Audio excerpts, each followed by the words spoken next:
What up, YouTube? It's your boy Big Cool coming to you from Colossal Boxing Talk, and I'm here to break down and give you my post-fight reaction video to what we just witnessed on tonight's HBO card, headlined by Terence Crawford taking on Hammer and Hank Lundy in the main event in New York City at the MSG arena, the smaller ballroom in Madison Square Garden.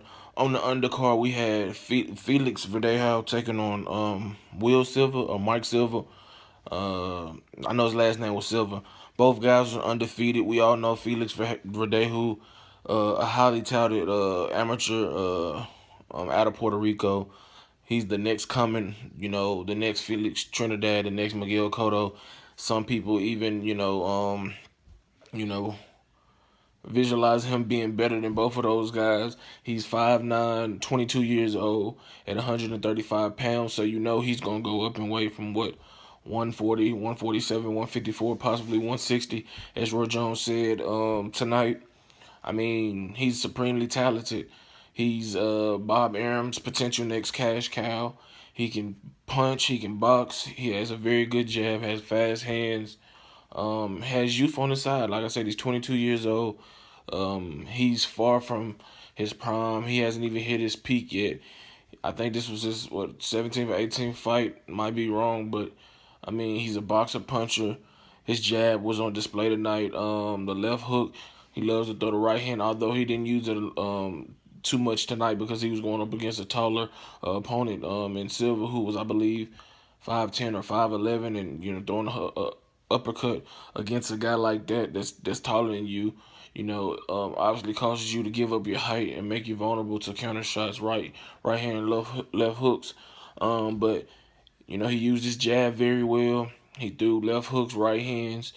Silva really, early in the fight, Silva gave a good account of himself.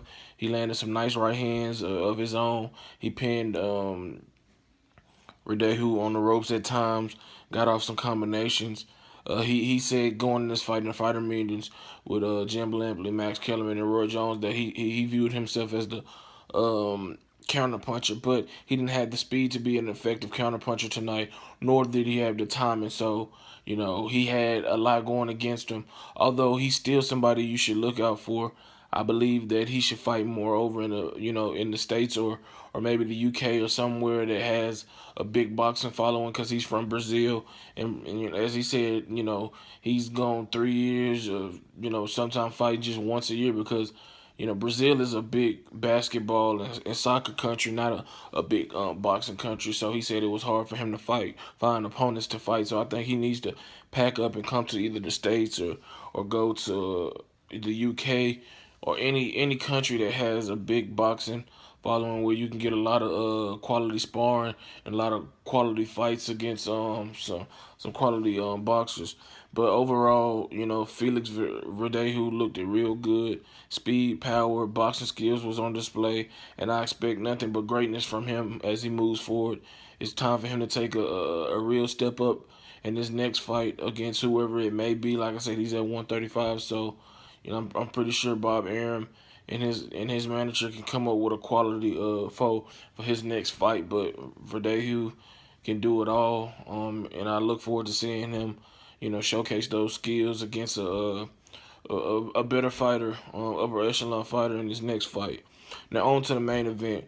Going into this fight, I mean, the history between Terence Crawford and Hank Lundy is, you know, well known. Both guys got on social media, Facebook, going back and forth with each other, being very disrespectful. I guess Hank Lundy said some disrespectful things about Terence Crawford's girlfriend. Terence Crawford responded. I know he used to take digs at Hank Lundy after a loss or whatnot. But pretty much leading up to this fight, Hank Lundy did a lot of talking as he usually does. He's very entertaining guy, very funny, very confident, very flamboyant. He said that he's gonna break Terence Crawford. He said that he's the A side and that Terence Crawford pretty much hasn't seen a fighter like him. Terence Crawford is normally a soft-spoken guy who really doesn't talk as much as other guys, but you could tell that the disdain that he really had for Hank Lundy was real. It boiled over in the final, either the weigh-in yesterday or the final press conference where he pushed Hank Lundy, nearly causing a brawl. But come fight night just a few minutes ago, Terence Crawford normally does his talking in the ring.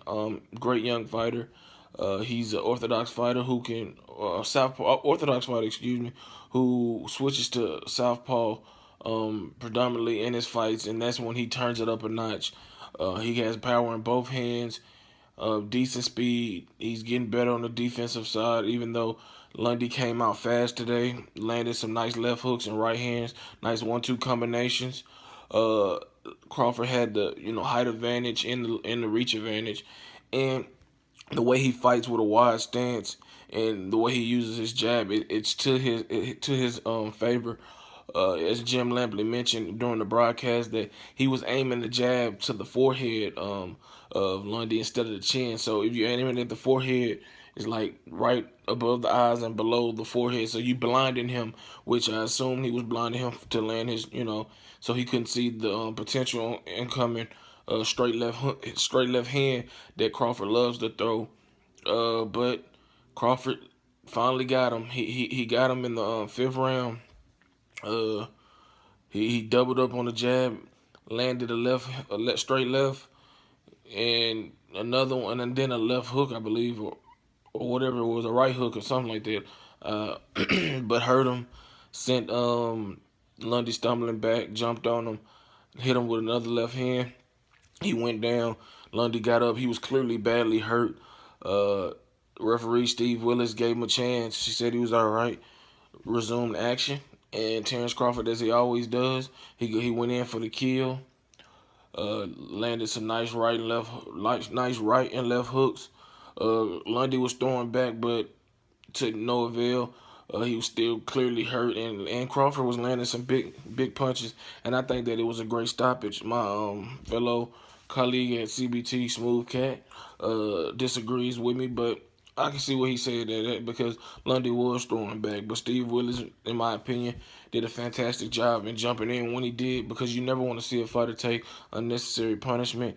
And from the moment that he hurt him and knocked him down, Lundy's chances of winning that fight went down from whatever you want to say, 50% or 40% to basically less than 10%. And like I said, Crawford retains his WBO junior welterweight title.